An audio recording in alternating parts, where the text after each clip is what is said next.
ഭൂമിയിലൊക്കെയും ഒരേ ഭാഷയും ഒരേ വാക്കും ആയിരുന്നു. എന്നാൽ അവർ കിഴക്കോട്ട് യാത്ര ചെയ്ത് ശിനാർ ദേശത്ത് ഒരു സമഭൂമി കണ്ട് അവിടെ കുടിയിരുന്നു.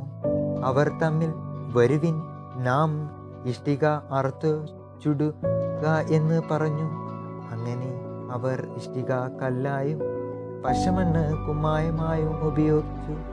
വരുവിൻ, നാം ഭൂതലത്തിലൊക്കെയും ചിതറിപ്പോകാതിരിപ്പാൻ ഒരു പട്ടണവും ആകാശത്തോളം എത്തുന്ന ഒരു ഗോപുരവും പണിക, നമുക്ക് ഒരു പേരും ഉണ്ടാക്കുക എന്ന് അവർ പറഞ്ഞു.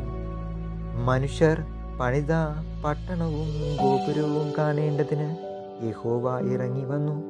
അപ്പോൾ യഹോവ, ഇതാ ജനം ഒന്ന്, അവർക്കെല്ലാവർക്കും ഭാഷയും ഒന്ന്. ഇതും അവർ ചെയ്തു തുടങ്ങുന്നു. അവർ ചെയ്യുവാൻ നിരൂപിക്കുന്നതൊന്നും അവർക്ക് അസാധ്യമാകിയില്ല. വരുവിൻ, നാം ഇറങ്ങിച്ചെന്ന് അവർ തമ്മിൽ ഭാഷ തിരിച്ചറിയാതിരിപ്പാൻ അവരുടെ ഭാഷ കലക്കിക്കളയുക എന്ന് അരുളി ചെയ്തു. അങ്ങനെ യഹോവ അവരെ അവിടെ നിന്ന് ഭൂതലത്തിലെങ്ങും ചിഹ്നിച്ചു. അവർ പട്ടണം പണിയുന്നത് വിട്ടുകളഞ്ഞു. സർവഭൂമിയിലെയും ഭാഷ യഹോവ അവിടെ വെച്ച് കലക്കിക്കളയുകയാൽ അതിനു ബാബേൽ എന്ന് പേരായി. യഹോവ അവരെ അവിടെ നിന്ന് ഭൂതലത്തിൽ എങ്ങും ചിഹ്നിച്ച് കളഞ്ഞു. ശേമിൻ്റെ വംശപാരമ്പര്യമാവിത്. ശേമിന് 100 വയസ്സായപ്പോൾ അവൻ ജലപ്രളയത്തിന് പിമ്പ് 2 സംവത്സരം കഴിഞ്ഞ ശേഷം അർപ്പഷാദിനെ ജനിപ്പിച്ചു. അർപ്പഷാദിനെ ജനിപ്പിച്ച ശേഷം ശേം 500 സംവത്സരം ജീവിച്ചിരുന്നു. പുത്രന്മാരെയും പുത്രിമാരെയും ജനിപ്പിച്ചു. അർപ്പഷാദിന് 35 വയസ്സായപ്പോൾ അവൻ ശാലഹിനെ ജനിപ്പിച്ചു. ശാലഹിനെ ജനിപ്പിച്ച ശേഷം അർപ്പഷാദ് 403 സംവത്സരം ജീവിച്ചിരുന്നു. പുത്രന്മാരെയും പുത്രിമാരെയും ജനിപ്പിച്ചു.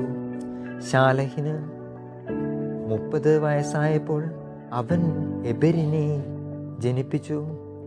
എബെരിനെ ജനിപ്പിച്ച ശേഷം ശാലഹ് 403 സംവത്സരം ജീവിച്ചിരുന്നു. പുത്രന്മാരെയും പുത്രിമാരെയും ജനിപ്പിച്ചു. എബെരിന് 34 വയസ്സായപ്പോൾ അവൻ പേലെഗിനെ ജനിപ്പിച്ചു. പേലെഗിനെ ജനിപ്പിച്ച ശേഷം ഏബർ 430 സംവത്സരം ജീവിച്ചിരുന്നു. പുത്രന്മാരെയും പുത്രിമാരെയും ജനിപ്പിച്ചു. പേലെഗിന് 30 വയസ്സുള്ളപ്പോൾ അവൻ രേയൂവിനെ ജനിപ്പിച്ചു. രേയൂവിനെ ജനിപ്പിച്ച ശേഷം പേലെഗ് 209 സംവത്സരം ജീവിച്ചിരുന്നു.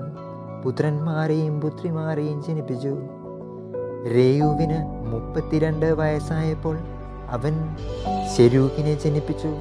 ശെരൂഗിനെ ജനിപ്പിച്ച ശേഷം രേയു 207 സംവത്സരം ജീവിച്ചിരുന്നു. പുത്രന്മാരെയും പുത്രിമാരെയും ജനിപ്പിച്ചു.